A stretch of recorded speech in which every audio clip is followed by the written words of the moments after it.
الحمد لله وكفى وسلام على عباده الذين اصطفى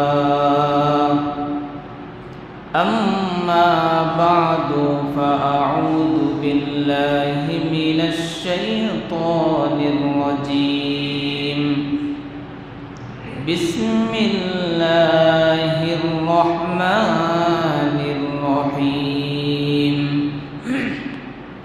والعصر إن الإنسان لفي خسر إلا الذين آمنوا وعملوا الصالحات وتواصوا بالحق وتواصوا بالصبر.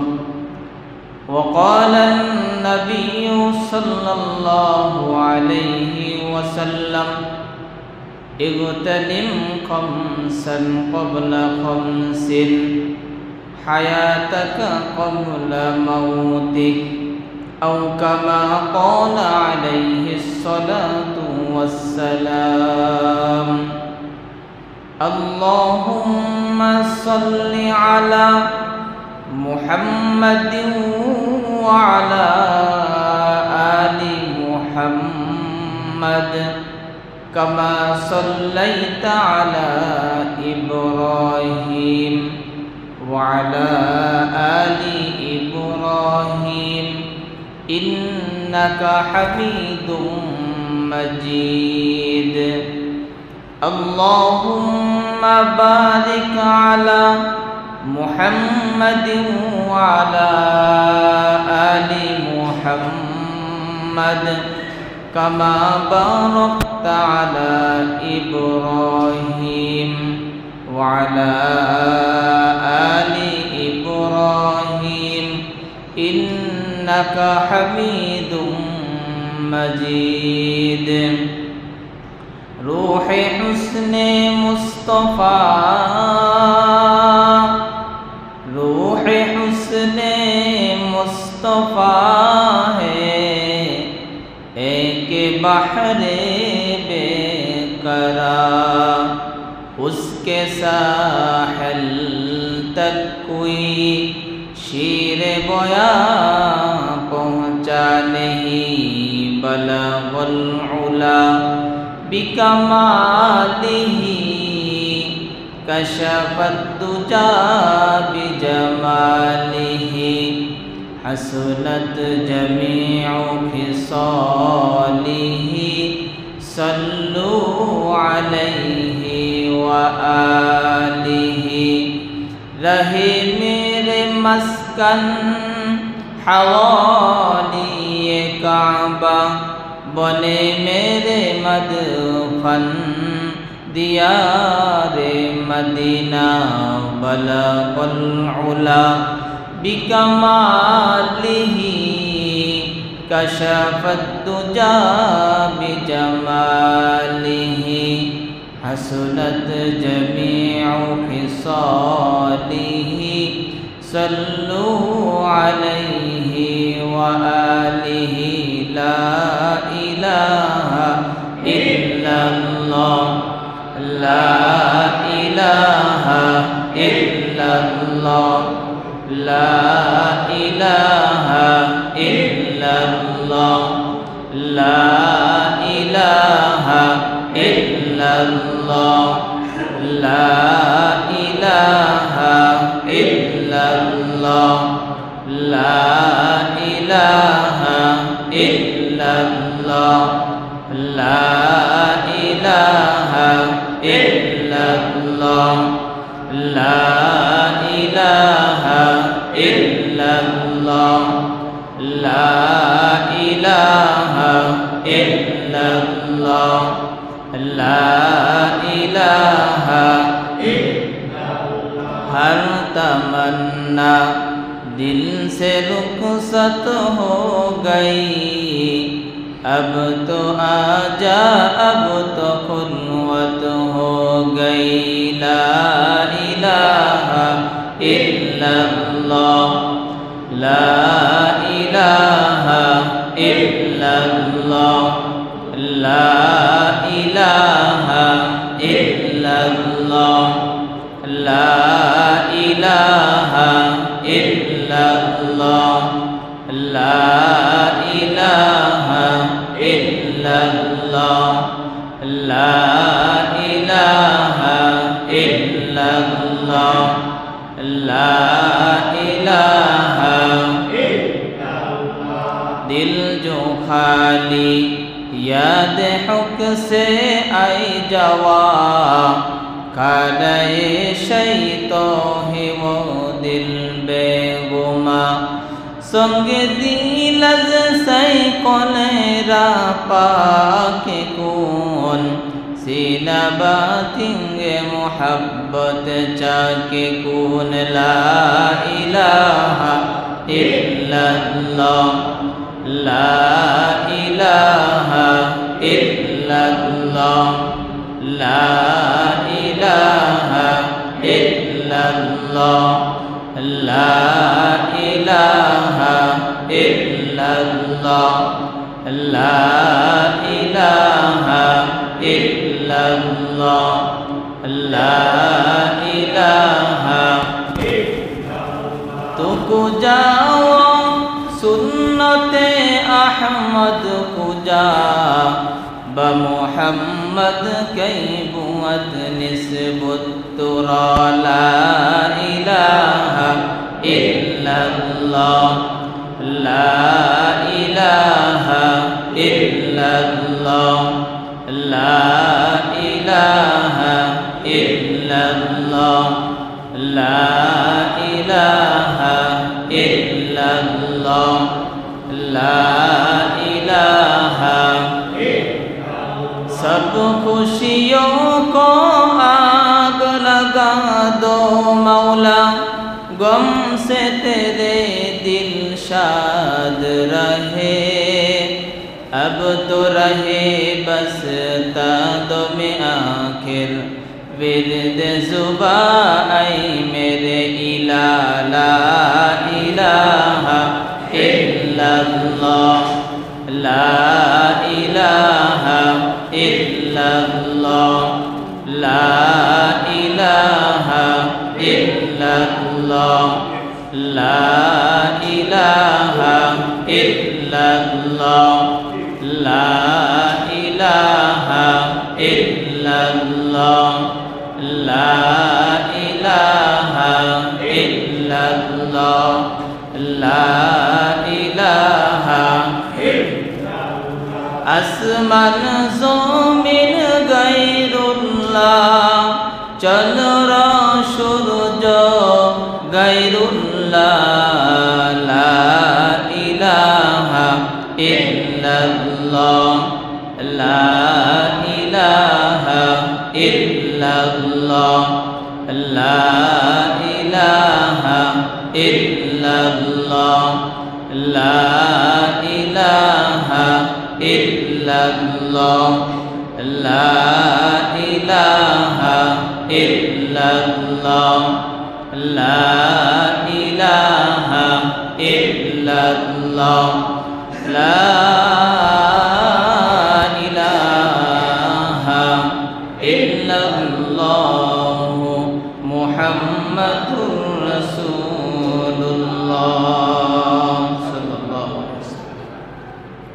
আলহামদুলিল্লাহ রব্বে কারীমের দরবারে লক্ষ কোটি শুকরিয়া জ্ঞাপন করছি যে মনিব আমাদেরকে পবিত্র জুমার দিনে জুমার সালাত আদায় করার লক্ষ্যে অত্যন্ত মায়া করে মহব্বত করে ভালোবেসে দ্বীনি পরিবেশে উলামায়ে কেরামের সোহবতে হায়াতের মূল্যবান সময়ের কিছু সময় কাটানোর জন্য আমাদেরকে সর্বাগ্নে মসজিদে আসার বসার তৌফিক দান করেছেন। কোরআন ও হাদিস থেকে কিছু আলোচনা আমলের নিয়তে শোনার তৌফিক দান করেছেন। এই জন্য সকলে জবান খুলে কালিমাতুশ শুকর আদায় করি ভক্তি ভরে সমস্বরে সবাই বলে আলহামদুলিল্লাহ। মুহতারাম হাজিরিন, আমি আপনাদের সামনে 30 নম্বর পারা সূরা আসর তেলাওয়াত করেছি।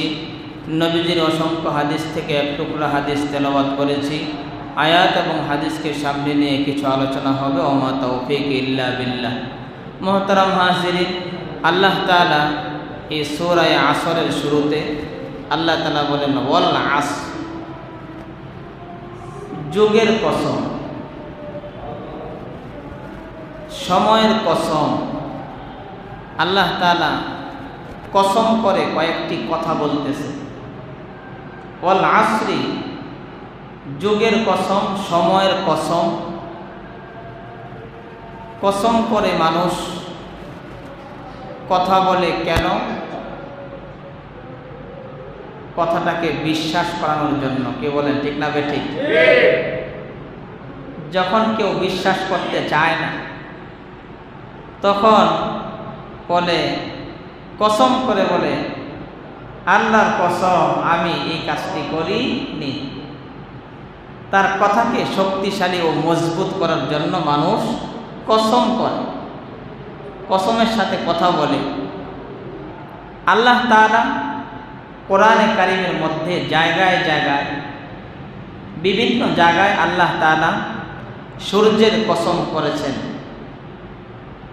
কোথাও আল্লাহ তাআলা চন্দ্রের কসম করেছেন, কোথাও আল্লাহ তাআলা আসমানের কসম করেছেন, কোথাও আল্লাহ তাআলা জমিনের কসম করেছেন, কোথাও আল্লাহ তাআলা কলমের কসম করেছেন। আর এই জায়গার মধ্যে আল্লাহ তাআলা সময়ের কসম করেছেন, যুগের কসম করেছেন। মানুষের অভ্যাস তো হলো কথাকে মজবুত করার জন্য কসম করে, কসম খায়। কিন্তু আল্লাহ তাআলা এমন এক সত্তা যার কথা মজবুত করার জন্য, শক্তিশালী করার জন্য কোনো প্রকার কসমের প্রয়োজন নাই। যেরকম ঠিক না বেঠিক? আল্লাহ তাআলার কথা মিথ্যা হতে পারে না। আল্লাহ তাআলার কথার মধ্যে কোনো সন্দেহ থাকতে পারে না। তাহলে আল্লাহ তাআলা কেন কসম খেয়েছেন? আল্লাহ তাআলা কোরআনে কারিমের মধ্যে বলেন ওয়ামান আসদাকু মিনাল্লাহি কিলা, ওয়ামান আসদাকু মিনাল্লাহি কিলা।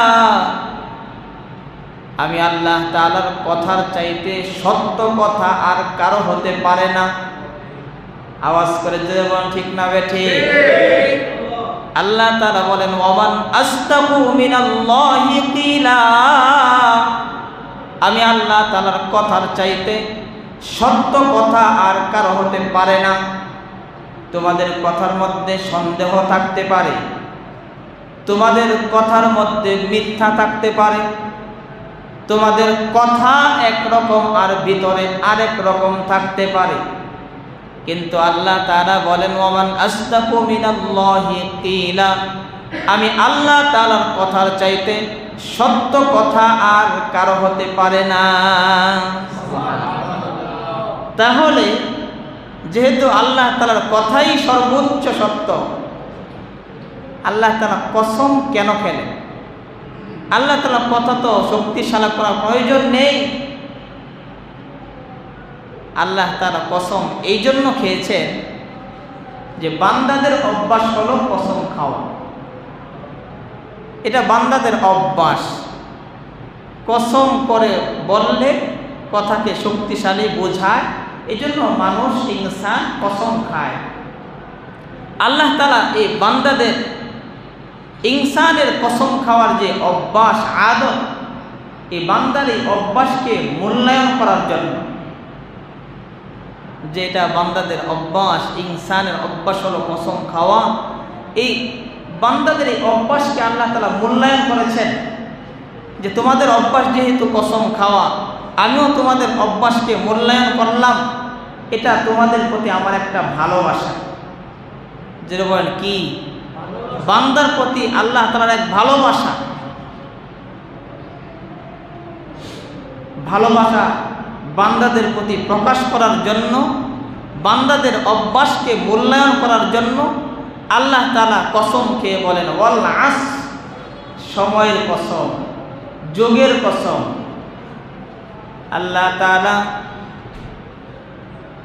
কসম খেয়ে বলেন, ওয়াল আসরি ইন্নাল ইনসানা লাফি খুসর, ওয়াল আসরি ইন্নাল ইনসানা লাফি খুসর ইল্লাল্লাযীনা আমানু ওয়া আমিলুস সালিহাত, ইল্লাল্লাযীনা আমানু ওয়া আমিলুস সালিহাতি ওয়া তাওয়াসাউ বিল হাক্কি ওয়া তাওয়াসাউ বিস সবর। আল্লাহ তাআলা যুগের কসম, সময়ের কসম খেয়ে বলেন, ইন্নাল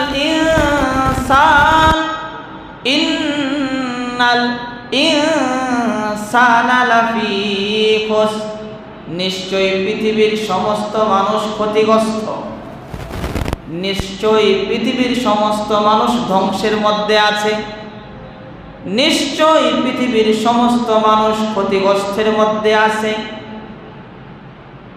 কারণ মানুষ যত দিন যায় ততই মানুষের হায়াত কমতে থাকে। মানুষের হায়াতটা একটা বরফের চাকার মতো। বরফের চাকা যেমন রেখে দিলে আস্তে আস্তে করে ওই বরফের চাকাটা যেমন গলে যায়, মানুষের হায়াত ওই বরফের চাকার মতো। আমরা আজকে এখানে বসে আছি, আমাদের হায়াত, আমরা 10 মিনিট হয়েছে মসজিদে প্রবেশ করেছি, 10 মিনিট বসে আছি, 10 মিনিট আমাদের সবার থেকে 10 মিনিট চলে গেছে। আমাদের হায়াতের 10 মিনিট অতিবাহিত হয়ে গেছে। 10 মিনিট আর কখনো ফিরে আসবে না। দেশের প্রেসিডেন্ট, তারও হায়াত কমতে থাকে। রাজনীতিবিদ, বড় বড় রাজনীতিবিদ, তাদেরও হায়াত কমতে থাকে। যারা দিনী কাজে সময় ব্যয় করে তাদের হায়াতও কমতে থাকে। যারা বিভিন্ন ব্যবসা বাণিজ্যে লিপ্ত থাকে তাদের হায়াতও কমতে থাকে। যারা কোটিপতি ধনী তাদের হায়াতও কমতে থাকে। যারা গরিব অসহায় ফকির মিসকিন তাদের হায়াতও কমতে থাকে। এজন্য আল্লাহ তাআলা বলেন, ইন্নাল ইনসানা লাফি খুসর, পৃথিবীর সমস্ত মানুষগুলো ধ্বংসের মধ্যে আছে, ক্ষতিগ্রস্তের মধ্যে আছে। সবাই ক্ষতিগ্রস্তের মধ্যে, সবার হায়াত কমতে থাকে। আমরা যদিও বলি অমুকের হায়াত অনেক বেশি, তার 70 বৎসর, তার 80 বৎসর, তার হায়াত, সে অনেক হায়াত পেয়েছে, আমাদের কাছে বেশি মনে হয়। কিন্তু হায়াত বাড়েনি, বরং কমেছে। কি বলেন, ঠিক না বেঠিক? কিন্তু দেখার বিষয় হলো, কারো হায়াত, এই যে দিনী পরিবেশ, 10 মিনিট সময় চলে গেছে আমাদের হায়াত থেকে। এই 10 মিনিট আল্লাহ তাআলার ঘর মসজিদের মধ্যে বসা অবস্থায় কেটে গেছে, কোরআন হাদিসের আলোচনা শোনা অবস্থায় কেটে গেছে। কিন্তু কারো কারো এই 10 মিনিট বাজারে, কারো কারো এই 10 মিনিট গুনাহের আড্ডার মধ্যে, কারো কারো এই 10 মিনিট নাচের আড্ডায়, গানের আড্ডার মধ্যে কেটে গেছে। আওয়াজ করে জীবন, ঠিক না বেঠিক? কারো কারো এই 10 মিনিট রাজনৈতিক গল্প গুজবে চলে গেছে। কারো কারো এই 10 মিনিট দুনিয়াবি কাজে চলে গেছে। আর কারো কারো 10 মিনিট আল্লাহ তাআলার ঘরে কোরআন হাদিসের আলোচনা শোনা অবস্থায় চলে গেছে। সবার হায়াত কমে, কিন্তু দেখার বিষয় হলো কাদের হায়াতটা দ্বীনি কাজে ব্যবহার হয়, কাদের হায়াত আল্লাহর জন্য ব্যবহার হয়, কাদের হায়াত ইসলামের জন্য ব্যবহার হয়, কাদের হায়াত কোরআনের পক্ষে ব্যবহার হয়। মুহতারাম হাজিরিন, তাহলে যাদের হায়াত দ্বীনি কাজে, কোরআনের জন্য, ইসলামের জন্য দ্বীনি পরিবেশে যাদের হায়াত চলে যায় এটাই কাজে লাগবে, তারা ক্ষতিগ্রস্তের মধ্যে নয়। আল্লাহ তাআলা সময়ের কসম খেয়ে বলেন, ইন্নাল ইনসানা লাফি খুসর, নিশ্চয় মানুষ ক্ষতিগ্রস্তের মধ্যে আছে। আল্লাহ তাআলা শুরুতে কসম খেয়েছেন কেন? ইনসানের কসমকে মূল্যায়ন করার জন্য। আল্লাহ তাআলা মানুষের মেজাজ বুঝে আল্লাহ তাআলা মানুষের সাথে আচরণ করেছেন। মানুষের মেজাজ হলো মানুষ কসম খায়, মেজাজ বোঝা এটাও অনেক বড় বিষয়। মানুষের মেজাজ অনুযায়ী আল্লাহ তাআলাও কসম খেয়েছেন। নবীজি সাহাবায়ে কেরামের মেজাজ বুঝতেন, সাহাবায়ে কেরাম নবীজির মেজাজ বুঝতেন। নবীজির নাতি যারা ছিল তাদের মেজাজ বুঝতেন। নবীজি যখন নামাজে সেজদায় যেতেন তখন কাঁধের উপরে চড়ে বসত হাসান হুসাইন রাদিয়াল্লাহু তাআলা আনহুমা। নবীজি বুঝতেছেন তারা বাচ্চা মানুষ, ছোট মানুষ, তারা বুঝে না, তাদের মেজাজ বুঝেছেন, এজন্য ধমকও দেন না, ধমক দিতেছেন না। মুহতারাম হাজিরিন, নবীজির মেজাজ সবচেয়ে বেশি বুঝতেন হযরতে আয়েশা রাদিয়াল্লাহু তাআলা আনহা। নবীজির ইন্তেকালের আগ মুহূর্তে নবীজির মেসওয়াক করার প্রয়োজন হয়, নবীজি অসুস্থ।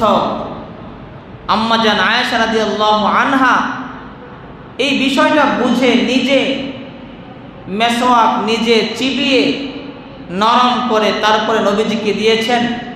নবীজি মেসওয়াক করেছেন। আমার নবীজি মেসওয়াক করে আম্মা জান আয়েশা রাদিয়াল্লাহু আনহার হাতে দিয়েছেন।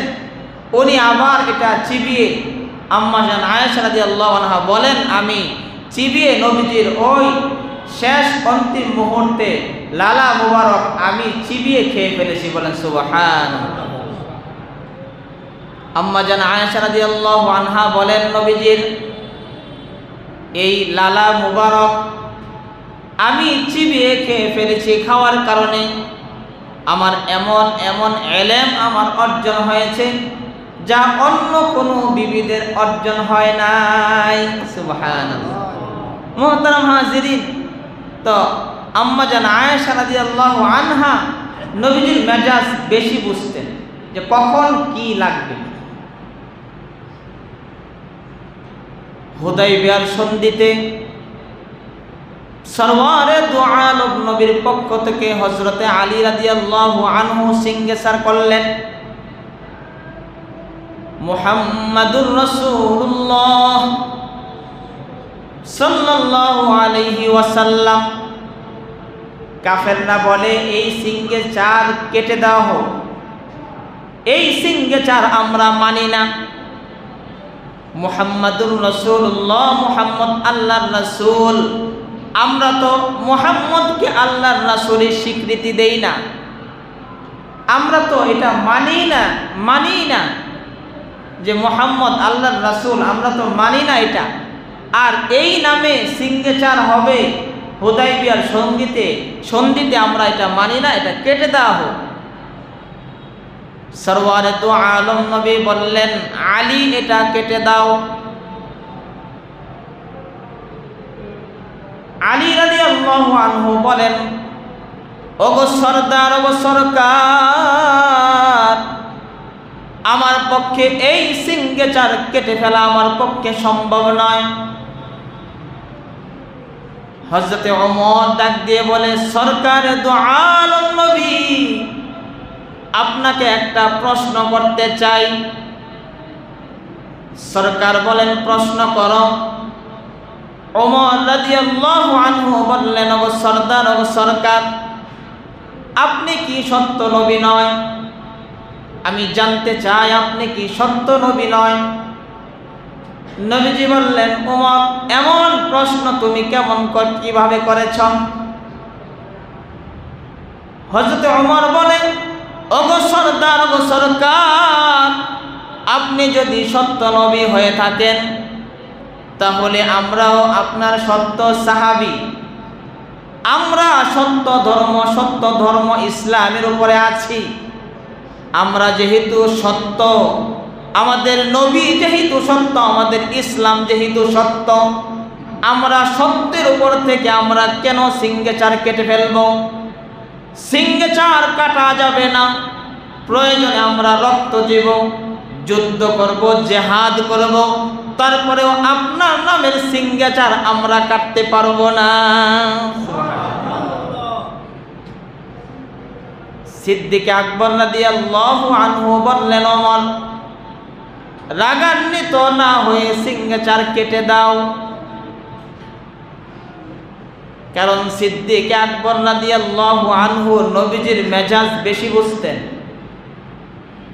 অন্যান্য সাহাবীদের তুলনায় নবীজির মেজাজ সিদ্দিক আকবর রাদিয়াল্লাহু আনহু বেশি বুঝতেন। সিদ্দিক আকবর বলে, ওমর, নবীজির সিংহাচার কেটে দাও, নবীজি নিজে বলেছেন। সিদ্দিক আকবর বলে, ওমর, মনে রেখো, নবীজি যা কিছু করেন সব কিছু আল্লাহ তাআলার পক্ষ থেকেই হয়। নবীজি যা কিছু বলেন এটাও আল্লাহ তাআলার পক্ষ থেকে হয়। নবীজি নিজের থেকে কোনো কিছুই করে না। সিংহাচার হয়েছে আল্লাহ তাআলার পক্ষ থেকে। সিংহাচার কেটে দেওয়ার জন্য নবীজি বলতেছেন এটাও আল্লাহ তাআলার পক্ষ থেকে। সিদ্দিক আকবর রাদিয়াল্লাহু তাআলা আনহু বুঝতেছেন, সরওয়ারে দু আলম নবী যেহেতু বলেছেন সিংহাচার কেটে দেওয়ার জন্য, এটার মধ্যে কল্যাণ, এটার মধ্যে কামিয়াবি নিহিত আছে। কিছুক্ষণ পরে জিবরাইল আলাইহিস সালাতু ওয়াস সালাম এসে মক্কা বিজয়ের সুসংবাদ শুনিয়ে দেয়। সুবহানাল্লাহ। সিংহাচার কেটে দেন, কোনো সমস্যা নেই। কিছুদিন পরেই এই মক্কা আপনাদের আয়ত্তে আসবে। আপনারা এই মক্কায় আবার মক্কা বিজয় করে আপনাদের দখলে এই মক্কা আসবে, মক্কা বিজয় হবে। সিংহাচার দিয়ে কি হবে? মক্কা বিজয় সামনে আপনাদের জন্য অপেক্ষা করতেছে। মুহতারাম হাজিরিন, তো সিদ্দিক আকবর রাদিয়াল্লাহু তাআলা আনহু নবীজির মেজাজ বেশি বুঝতেন। মুহতারাম হাজিরিন, এই জন্য আল্লাহ তাআলা বান্দাদের মেজাজ বুঝেছেন যে বান্দাদের মেজাজ হলো কসম খাওয়া। কথাকে মজবুত শক্তিশালী করার জন্য বান্দারা কসম খায়, এটা তাদের মেজাজ। এই মেজাজকে মূল্যায়ন করার জন্য আল্লাহ তাআলাও কসম খেয়ে বলেন, ওয়াল আসর, যুগের কসম, সময়ের কসম, ইন্নাল ইনসানা লাফি খুসর, নিশ্চয়ই সমস্ত মানুষেরা ক্ষতিগ্রস্তের মধ্যে আছে। আল্লাহ তাআলা বলেন, ইল্লাল্লাযীনা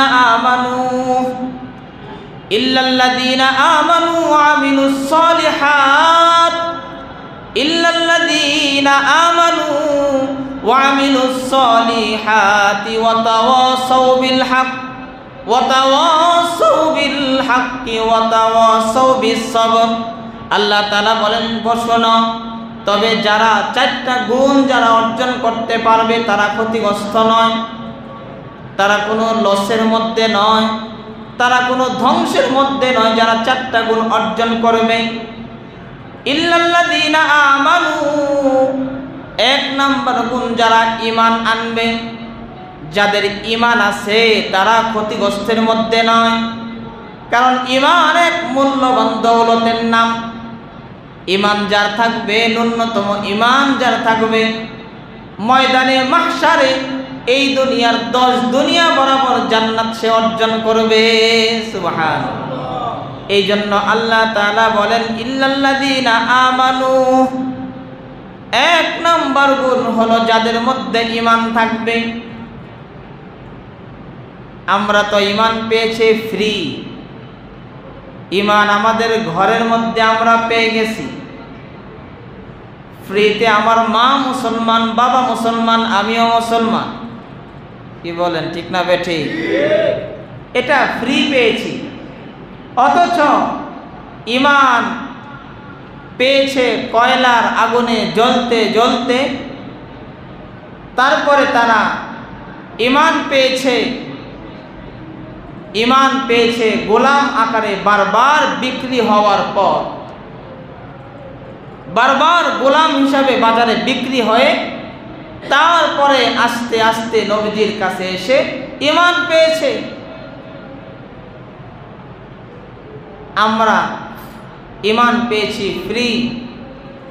এই জন্য ঈমানের মূল্যায়ন আমাদের মধ্যে নেই। মুহতারাম হাজিরিন, আল্লাহ তাআলা বলেন, চারটা গুণ যাদের মধ্যে থাকবে তারা ক্ষতিগ্রস্তের মধ্যে নয়। তারা যদি মৃত্যুবরণও করে তারপরেও তারা সফল কাম। কারণ হলো দুনিয়ার হায়াত শেষ হয়ে আখিরাতের হায়াত তাদের শুরু হবে। দুনিয়া ত্যাগ করে তারা জান্নাতের পথে তারা হাঁটবে। যাদের মধ্যে এই চারটা গুণ থাকবে তারা ক্ষতিগ্রস্তের মধ্যে নয়। মুহতারাম হাজিরিন, এক নম্বর হলো ঈমান। যাদের ঈমান থাকবে, আমরা মুসলমান, আমাদের ঈমান প্রকাশ করার জন্য আমাদের কোনো কষ্ট অনুভব করতে হয়নি। আমাদের ঈমান গোপনও রাখতে হয় না। আমাদের মধ্যে যে কেউ মসজিদের বাহিরে দাঁড়িয়ে, বাজারের মধ্যে যে কোনো গোল চত্বরে দাঁড়িয়ে নির্দ্বিধায় পরিচয় দিবে, আমি মুসলমান, আমি ইসলাম গ্রহণ করেছি।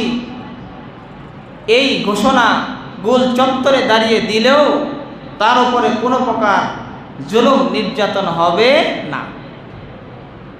কিন্তু এই ঈমান আনার পরে ঈমানকে গোপন রাখতে হয়েছে।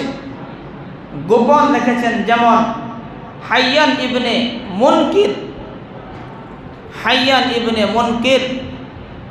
রাদিয়াল্লাহু তাআলা আনহু, উনি মদিনায় এসেছেন সুদূর 1500 মাইল দূর বাহরাইন থেকে পায়ে হেঁটে পায়দল সফর করে মদিনায় এসে নবীজির কাছে ইসলাম গ্রহণ করেছেন। 1500 মাইল দূর থেকে মরুভূমির উপর দিয়ে পায়দল সফর করে মদিনায় এসেছেন। হাইয়ান ইবনে মুনকির রাদিয়াল্লাহু তাআলা আনহু বাহরাইন থেকে পায়দল সফর করে মদিনায় নবীজির সামনে। নবীজি জিজ্ঞাসা করলেন, কি তোমার নাম? বলে, আমার নাম হাইয়ান ইবনে মুনকির। তুমি কি বাহরাইন থেকে এসেছো? বলে, হ্যাঁ। সরওয়ারে দু আলম নবী বললেন, তোমার এলাকা বাহরাইনের মধ্যে অমুক অমুক নেতাদের কি খবর? তোমার এলাকায় কবিলা আবু কুবাইসের নেতা মনজির, সে কেমন আছে?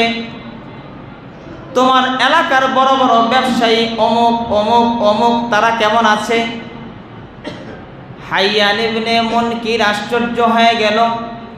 হাইয়ান ইবনে মুনকির চিন্তা করতেছে, বাহরাইন থেকে 1500 মাইল দূর থেকে মদিনায় সচরাচর কেউ মদিনায় সফর করে সচরাচর কেউ আসে না। কিন্তু সরওয়ারে দু আলম নবী আমার গোত্রের কবিলায় আবু কুবাইসের নেতা মনজিরের নাম জানে, আমার গোত্রের বড় বড় ব্যবসায়ীদের নাম যেই মানুষটা জানে, আমার কবিলার বড় বড় নেতাদের নাম যেই মানুষটা জানে, উনি কোনো সাধারণ মানুষ নয়। কারণ কোনো সাধারণ মানুষের পক্ষে এমনভাবে কথা বলা সম্ভব নয়। হাইয়ান ইবনে মুনকির চিন্তা করতেছে, অবশ্যই ওনার কাছে ওই দূত আসে, যেই দূত যুগে যুগে পয়গম্বরদের কাছে যেই দূত আসতো, মনে হয় ওনার কাছে ওই দূত আসে। ওনার কাছে জিবরাইল আমিন ওনার কাছে এসে সব খবরগুলো ওনার কাছে দিয়ে যায়। উনি কোনো সাধারণ মানুষ নয়। এই জন্য উনি সরওয়ার দু আলম নবীকে বললেন, ওগো নবীজি, আর কাল বিলম্ব না করে আমি আপনার হাতে হাত রেখে আমি কালেমা পড়ে মুসলমান হয়ে গেলাম। সুবহানাল্লাহ।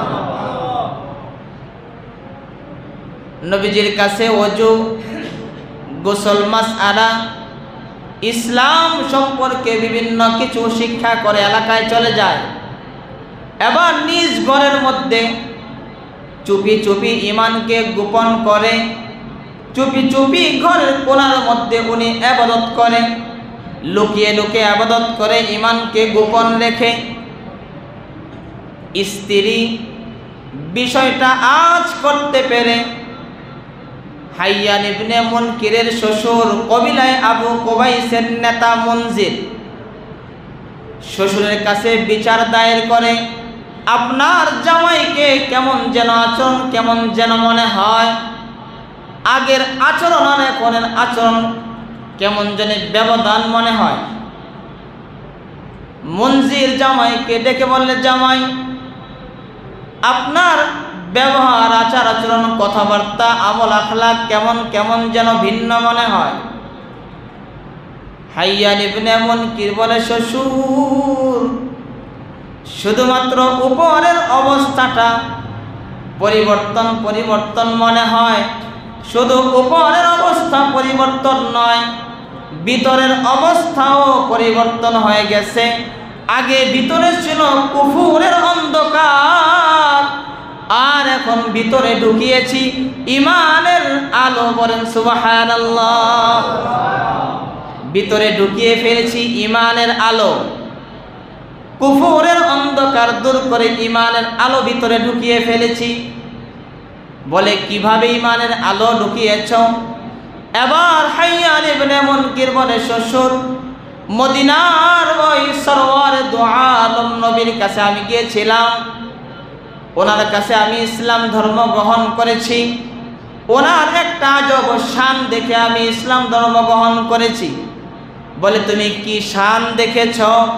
আমি শান দেখেছি, আমি যখন ওনার কাছে গিয়েছিলাম তখন আমাকে বলে, কবিলায় আবু কুবাইসের নেতা মুনজির কেমন আছে? বলে, উনি কি আমার নাম নিয়ে বলেছে? বলে, হ্যাঁ, আপনার নাম নিয়ে উনি আমাকে জিজ্ঞাসা করেছে। এবার মুনজির বলে, তাহলে উনি এত দূর থেকে আমার নাম নিয়ে যদি জিজ্ঞাসা করে থাকে, আমি অবশ্যই বিশ্বাস করি উনি আখিরি জামানার পয়গম্বর মুহাম্মাদুর রাসূলুল্লাহ সাল্লাল্লাহু আলাইহি ওয়াসাল্লাম। এই জন্য আমি ওনাকে না দেখে ওনার উপর ঈমান এনে আমি ইসলাম ধর্ম গ্রহণ করলাম। সুবহানাল্লাহ। জামাই শ্বশুর এবার একটা ওয়াফদ বানান, একটা কাফেলা তৈরি করে মদিনায় আগমনের জন্য। ঈমান এনেছি, কিন্তু ইসলাম শিখতে হবে, আমল শিখতে হবে। শুধুমাত্র ঈমান নিয়ে বসে থাকলে হবে না, আমল করতে হবে, ইবাদত শিখতে হবে, ওযু শিখতে হবে, মাসআলা মাসাইল শিখতে হবে। এই জন্য জামাই শ্বশুর মিলে বিরাট এক কাফেলা নিয়ে বাহরাইন থেকে মদিনার পথে রওনা হয়।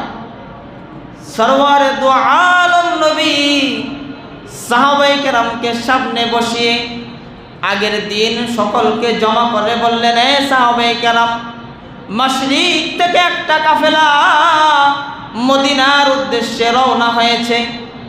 তারা আগামীকাল মদিনার মধ্যে প্রবেশ করবে। তারা মাশরিক আরবের মধ্যে সর্বশ্রেষ্ঠ কাফেলা। এই কাফেলা আগামীকাল মদিনার মধ্যে প্রবেশ করবে। তোমরা তাদেরকে ইস্তেকবাল করবে, তাদেরকে সহমর্মিতা দেখাবে। তারা মাশরিকের আরবের মধ্যে সর্বশ্রেষ্ঠ কাফেলা। নবীজি বলে দিয়েছেন, মদিনার বর্ডারে হযরত ওমর রাদিয়াল্লাহু তাআলা আনহু গিয়ে দণ্ডায়মান। বাহরাইনের ওই মনজিরের কাফেলা মদিনার বর্ডারে যখন আসে, এবার সালাম দেয়, আসসালামু আলাইকুম। হে কাফেলার মানুষেরা, আপনারা কোত্থেকে এসেছেন? কোথায় থেকে এসেছেন? কোথায়? বলে, আমরা বাহরাইন থেকে এসেছি।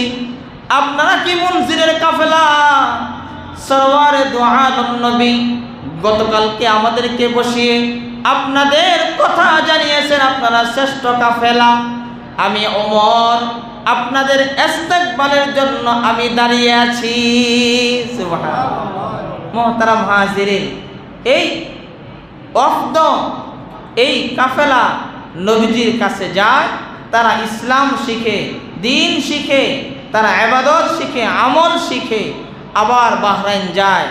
তারা বুঝেছে যে শুধুমাত্র ঈমান নিয়ে বসে থাকলে হবে না। কি বলেন? আমল লাগবে কি লাগবে না? ইবাদত লাগবে কি লাগবে না? লাগবে। তারা বুঝেছেন যে ঈমানের পরে ইবাদত করতে হয়, আমল করতে হয়। আমরা ঈমান এনেছি, এখন ইবাদত করতে হবে, দিন শিখতে হবে। এজন্য তারা বিরাট এক কাফেলা নিয়ে নবীজির দরবারে চলে এসেছেন যে তারা দিন শিখবে, ইবাদত শিখবে। মুহতারাম হাজিরিন, এজন্য আমরা অনেকেই নামে মুসলমান, পরিচয় দেই মুসলমান, ধর্ম কি ইসলাম, কিন্তু কাজের বেলায় নেই। আমরা ইসলামের মেজাজ বুঝি না, মুসলমানিত্বের মেজাজ আমরা বুঝি না। আমরা নেতার মেজাজ খুব বুঝি, দলের মেজাজ আমরা খুব বুঝি। কি কাজ করলে আমার দল খুশি হবে, কি কাজ করলে আমার নেতা খুশি হবে, নেতার মেজাজ বুঝে ওইভাবে সে চলে। কিন্তু আমি যে মুসলমান, আমার ধর্ম যে ইসলাম, ইসলামের মেজাজ কি, মুসলমানিত্বের মেজাজ কি হওয়া উচিত? আমার কিছু ইবাদত করতে হবে, আমার কিছু আমল করতে হবে, আমার নামাজ পড়তে হবে, আমার ইসলাম ধর্মে যেগুলো সাংঘর্ষিক এগুলো থেকে বেঁচে থাকতে হবে।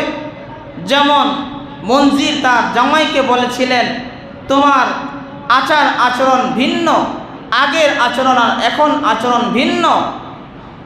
আগে ছিল কাফের, এখন হয়ে গেছে মুসলমান। সুতরাং কাফের আর মুসলমানের চাল চলন কখনো এক হতে পারে না। যেমন ঠিক না বেঠে? কাফের এবং মুসলমান তাদের চলাফেরা থাকবে ভিন্ন, তাদের আমল আখলাক থাকবে ভিন্ন, তাদের চাল চলন কথাবার্তা থাকবে ভিন্ন, তাদের সংস্কৃতি থাকবে ভিন্ন। কিন্তু আফসোসের সাথে বলতে হয়, যখন বৈশাখ আসে তখন এসো বৈশাখ, এসো বৈশাখ এই ধরনের বলি দিয়ে মুসলমানদের ঈমানকে ধ্বংস করে দেওয়া হচ্ছে। আর এই সমস্ত কাফেরদের সাথে, কাফেরদের সংস্কৃতি, বেঈমানদের নাস্তিকদের সংস্কৃতি মুসলমান গ্রহণ করে তাদের এই সমস্ত মিছিলে অংশগ্রহণ করে, এসো হে বৈশাখ, এসো হে বৈশাখ, তুমি আমাদের মঙ্গল দিয়ে যাও, কল্যাণ দিয়ে যাও। বৈশাখ কি জীবনে কখনো এসে মঙ্গল দেওয়ার ক্ষমতা রাখে? এই বিশ্বাস যাদের অন্তরে থাকে যে বৈশাখ এসে তাদের মঙ্গল দিয়ে যাবে, তাদের ঈমান তো আর থাকার কথা নয়। কিন্তু মুসলমান এই বেদিনদের সংস্কৃতি গ্রহণ করে তাদের ঈমানকে ধ্বংস করতেছে। সে বুঝে না ইসলামের মেজাজ কি, মুসলমানিত্বের মেজাজ কি, সে বুঝে না। বৈশাখের সময় শুরু হয়, আবার যখন দুর্গা পূজা, কালী পূজা, সরস্বতী পূজা, এই সমস্ত পূজাগুলো যখন আসে, মুসলমানদের ভিড় সমস্ত পূজা মণ্ডপগুলোতে হিন্দুদের চাইতে বেশি মুসলমানদেরকে দেখা যায়। ঠিক না বেঠি? ধর্ম যার যার, উৎসব সবার, এই বলি তারা আউড়িয়ে মুসলমানদেরকে এই সমস্ত পূজা মণ্ডপে নিয়ে যায়। মুসলমান যায় যে ধর্ম যার যার, উৎসব সবার। ধর্ম যদি যার যার হয়, উৎসব যদি সবার হয়, তাহলে আমাদের ধর্মের কিছুদিন আগে, সপ্তাহখানিক আগে আমাদের ধর্মের ঈদ উদযাপন হয়েছে। কি বল, ঠিক না বেটি? যদি ধর্ম যার যার হয়, উৎসব সবার হয়, তাহলে তো আমাদের ঈদগাহে এই সমস্ত হিন্দুদেরও উপস্থিত হয়ে আমাদের সাথে ঈদগাহে নামাজ পড়া উচিত। ঠিক না বেটি? কিন্তু আমরা তো কোনো হিন্দুকে ঈদগাহে কখনো আমাদের সাথে পাঞ্জাবি পায়জামা টুপি পরে কখনো ঈদগাহে আমরা তাদেরকে দেখতে পাই না। ঠিক না বেটি? এমনইভাবে ধর্ম যার যার, উৎসব সবার যদি হয়, সামনে আসতেছে ঈদুল আজহা, কোরবানির ঈদ, আমাদের সাথে এই সমস্ত হিন্দুদের এবং যারা অন্য ধর্মের আছে তারাও ঈদগাহে আমাদের সাথে নামাজ পড়ে, আমাদের সাথে গরু কোরবানিতে তারা শরীক হয়ে কোরবানির গোশত দিয়ে, আমাদের সাথে গরুর গোশত দিয়ে তারা ভাত খেতে হবে, তাহলে বুঝবো ধর্ম যার যার, উৎসব সবার। কিন্তু আজও পর্যন্ত কোনো হিন্দুকে আমরা ঈদগাহে দেখি না, আমাদের সাথে কোরবানি গরুর মধ্যে শরীক হয় না এবং গোশত দিয়ে ভাত খায় না, কিন্তু তারা বলে ধর্ম যার যার, উৎসব সবার। বোঝা গেল এটা তাদের মানুষের ইমান, মুসলমানদের ইমান ধ্বংসের একটা পায়তারা। ঠিক না বেঠিক? মুহতারাম হাজিরিন, ধর্ম যার যার, উৎসব সবার হতে পারে না। ধর্ম যার, উৎসব তার। জোরে বল, ঠিক না বেঠিক? ধর্ম যার, উৎসব তার। ধর্ম আপনার, উৎসব সবার হয় কিভাবে? যদি আমরা বলি টাকা আপনার, খরচ করার অধিকার সবার, এটা কি মানবে? জয়বান মানবে? টাকা আপনার, কিন্তু খরচের অধিকার সবার। টাকা যেহেতু আপনার, খরচের অধিকার আপনার। মুহতারাম হাজিরিন, এই জন্য আমাদের ইসলামের মেজাজ বুঝতে হবে। আমরা মুসলমান, আমাদের মেজাজ থাকবে একরকম, আমাদের চলাফেরা চালচলন থাকবে একরকম। কাফের বেঈমানদের সাথে আমাদের চালচলন কথাবার্তা কখনো মিলবে না এবং আমাদেরটা ভিন্ন থাকবে। মুহতারাম হাজিরিন, আল্লাহ তাআলা বলেন তোমরা সবাই ক্ষতিগ্রস্তের মধ্যে। ইল্লাল্লাযীনা আমানু ওয়া আমিলুস সলিহাত, ইল্লাল্লাযীনা আমানু ওয়া আমিলুস সলিহাতি ওয়া তাওয়াসাউ বিল হাক্কি ওয়া তাওয়াসাউ বিস সাবর। আল্লাহ তাআলা বলেন চারটা গুণ যাদের মধ্যে থাকবে, চার গুণে যারা গুণী হবে তারা ধ্বংসের মধ্যে থাকবে না। এক নম্বর ইল্লাল্লাযীনা আমানু, যারা ঈমান আনবে, ঈমানের মধ্যে, ঈমানের উপর যারা থাকবে তারা ধ্বংসের মধ্যে পতিত হবে না। ওয়া আমিলুস সলিহাত, দুই নম্বর হলো যারা আমল করবে, ইবাদত করবে, তারা ক্ষতিগ্রস্তের মধ্যে পড়বে না। ওয়া তাওয়াসাউ বিল হক, তিন নম্বর হলো যারা সত্যের প্রতি মানুষকে আহ্বান করবে, অসৎ কাজ থেকে মানুষকে নিষেধ করবে, সৎ পথের দিকে, সত্যের দিকে মানুষকে ডাকবে, তারা ক্ষতিগ্রস্তের মধ্যে থাকবে না। ওয়া তাওয়াসাউ বিস সাবর, চার নম্বর গুণ হলো যারা মানুষকে ধৈর্যের কথা বলবে, ধৈর্যের উপরে যারা থাকবে, ধৈর্য ধারণ করবে, মানুষকে ধৈর্যের কথা যারা বলবে তারা ক্ষতিগ্রস্তের মধ্যে থাকবে না। মুহতারাম হাজিরিন, ধৈর্য ইসলামের একটা গুণ। এই জন্য বিপদে আপদে মুসিবতে ধৈর্য ধরতে হয়। লোকমানে হাকিম তার সন্তানকে নিয়ে পয়গম্বর দেখার জন্য রওনা হয়েছেন। শত শত মাইল পেরিয়ে এক নবীর মুলাকাতের জন্য নিজের সন্তানকে নবীর মুলাকাত করাবে, নবীর মাধ্যমে নিজের সন্তানকে কিছু নসিহত করবে, নবীর মাধ্যমে নিজের সন্তানের জন্য একটু দোয়া নেবে। লোকমানে হাকিম সন্তানকে নিয়ে নবীর মুলাকাতের জন্য রওনা হয়। শত শত মাইল পেরিয়ে, মরু প্রান্তর পেরিয়ে যেতে হয়। শত মাইল চলে গেছে, সন্তান, নেককার সন্তান নবীর মুলাকাত করবে, এজন্য বাবার আগে আগে, বাবা পিছনে, সন্তান সামনে দৌড়াইতেছে। হঠাৎ করে মরুভূমির বালির নিচ থেকে একটি বিষাক্ত ধারালো হাত লুকমান হাকিমের সন্তানের পায়ের মধ্যে বিদ্ধ হয়ে যায়। পায়ের নিচ দিয়ে বিদ্ধ হয়ে উপর দিয়ে বেরিয়ে গেছে। লুকমান হাকিম 100 মাইল পেরিয়ে চলে এসেছে, সন্তানকে নিয়ে পার যাবে এই ক্ষমতাও নেই। মরুভূমির মাঝখানে তাঁবু টানিয়ে সন্তানের সেবা শুশ্রূষায় লিপ্ত হয়ে গেছে। 2 দিন হয়ে গেছে, অপেক্ষা করতেছে কোনো কাফেলা আসে কিনা। যদি কোনো কাফেলা পাই তাদের সহযোগিতা নিয়ে সন্তানকে পারে নিয়ে যাব। বাবা সন্তানের সেবা শুশ্রূষায় লিপ্ত, কিন্তু বিষাক্ত হাত পায়ের ভিতরে বিদ্ধ হওয়ার কারণে, তেমন চিকিৎসা না দেওয়ার কারণে চিকিৎসাও দিতে পারতেছে না। এই জন্য পায়ের মধ্যে পচন ধরে গোশত খসে খসে পড়া শুরু হয়ে গেছে। লুকমান হাকিম রাত্রিবেলা চন্দ্রিমা রাত্রে সেজদার মধ্যে পড়ে। লুকমান হাকিম রব্বে কারিমের দরবারে কান্না করতেছে আর বলতেছে, মালিক, তুমি কি বাবার চোখের সামনে সন্তানকে তুমি মেরে ফেলবা? এমন কষ্ট দিয়ে বাবার সামনে তুমি কি সন্তান মারবা? আল্লাহ, আমি কি এই কষ্ট সহ্য করতে পারবো? আল্লাহ, ওগো মালিক, তুমি আমাকে এমন কষ্ট দিও না। এমন নিরীহ কষ্টের মাধ্যমে তুমি আমার সন্তানকে দুনিয়া থেকে বাবার সামনে নিও না। লুকমান হাকিম সাজদায় পড়ে পড়ে আল্লাহর দরবারে কথা বলতেছে, ওগো মালিক, তুমি আমার সন্তানকে সুস্থ করে দাও। আমার সন্তানকে তুমি পারো সুস্থ করতে, সুস্থ করে দাও।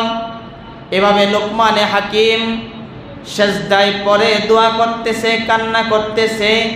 চন্দ্রিমার রাত্রিতে তাঁবুর ভিতরে সন্তান জ্বরে আক্রান্ত হয়ে অসুস্থ হয়ে পড়ে আছে। হঠাৎ করে তাঁবুর ভিতরে এক নুরানি চেহারাওয়ালা একজন মানুষ, মাথায় টুপি, গায়ে জুব্বা, নুরানি চেহারা থেকে আলো ঝলমল করতেছে। বলে, এই যুবক, বসো। আরফতানি, তুমি কি আমাকে চিনো? এবার যুবক বলে, না, আমি তো আপনাকে চিনি না। এবার ওই যুবককে ডাক দিয়ে ওই লোকটা বলতেছে, আনা জিবরাইল। সুবহানাল্লাহ, আনা জিবরাইল। হে যুবক, তুমি কেমন আছো? লুকমান হাকিমের সন্তান বলে, আলহামদুলিল্লাহ, ভালো আছি। আলহামদুলিল্লাহ, আল্লাহ তাআলা আমাকে ভালো রেখেছে। তবে আমার পায়ের মধ্যে একটু ধারালো হাড্ডি বিঁধে যাওয়ার কারণে আমার পা একটু ক্ষত হয়ে গেছে। এত অসুস্থ পা, পচন ধরে পা থেকে গোশত খসে খসে পড়তেছে। তারপরেও নেককার বাবার নেককার সন্তান বলে, আলহামদুলিল্লাহ, ভালো আছি। এবার জিবরাইল আমিন বলে, দেখি তোমার পাটা একটু আমাকে দেখাও। জিবরাইল আমিন তার পায়ের উপরে একটু হাত স্পর্শ করে দেয়, সঙ্গে সঙ্গে পা আগের মতো ভালো হয়ে যায়। সুবহানাল্লাহ। বাবা আবার সেজদা থেকে মাথা ওঠানোর পরে সন্তান বলে, বাবা দেখো, আমার পা ভালো হয়ে গেছে। একজন আগন্তুক এসে, জিবরাইল আমিন এসে আমার পায়ে স্পর্শ করে দিয়েছে, ভালো হয়ে গেছে। লুকমান হাকিম বলে, সন্তান, শুধু তাই নয়, শোনো, জিবরাইল আমিনের কাছ থেকে জানতে পারলাম আল্লাহ তাআলা আমাকে তোমাকে ছোট মুসিবত দিয়ে বড় মুসিবত থেকে বাঁচিয়ে দিয়েছে। আমরা যে এলাকায় রওনা হয়েছিলাম, ওই এলাকার মানুষেরা নবীর সাথে বেয়াদবি করার কারণে আল্লাহ তাআলা পাথরের বৃষ্টি দিয়ে তাদেরকে ধ্বংস করে দিয়েছে। আমরা যদি সেখানে যেতাম তাহলে হয়তো আমরাও ওই মুসিবতের মধ্যে পড়ে যেতাম।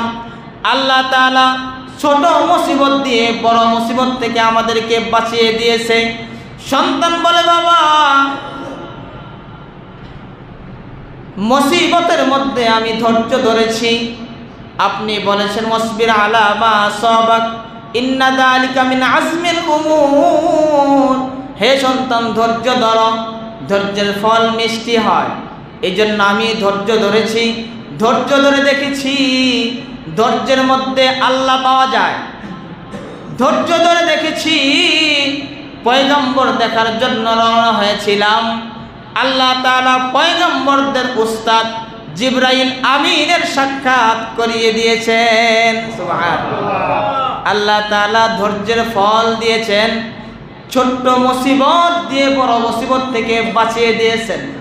আল্লাহ তাআলা বলেন, এটাও মুমিনের একটা গুণ, ইল্লাল্লাযীনা আমানু ওয়া আমিলুস সালিহাত, ইল্লাল্লাযীনা আমানু ওয়া আমিলুস সালিহাতি ওয়া তাওয়াসাউ বিল হাক্কি ওয়া তাওয়াসাউ বিস সাবর। মুমিন সবর করবে, ধৈর্য ধরবে, এটা মুমিনের গুণ। যারা ধৈর্য ধরবে তারাও ক্ষতিগ্রস্ত থেকে বেঁচে যাবে। মুহতারাম হাজিরিন, তাহলে এই চারটা গুণ অর্জন করতে হবে। আল্লাহ তাআলা বলেন সমস্ত মানুষ ক্ষতিগ্রস্তের মধ্যে। 1 নাম্বার, ক্ষতিগ্রস্ত থেকে তারাই দূরে যারা ঈমান আনবে। 2 নাম্বার, আমল করবে, ইবাদত করবে। 3 নাম্বার, যারা সৎ পথে মানুষকে ডাকবে, আহ্বান করবে, অসৎ পথ থেকে নিষেধ করবে। 4 নাম্বার হলো যারা সবর করবে, তারা সফল কাম, তাদের কোনো ক্ষতিগ্রস্ততা নেই, তারা ক্ষতিগ্রস্ত থেকে দূরে। আল্লাহ তাআলা আমাদের সকলকে এই 4 গুণে আমাদের সকলকে গুণান্বিত হওয়ার তৌফিক দান করেন। সবাই বলে আমিন। ওয়া আখিরু দাওয়ানা আলহামদুলিল্লাহি রাব্বিল আলামিন।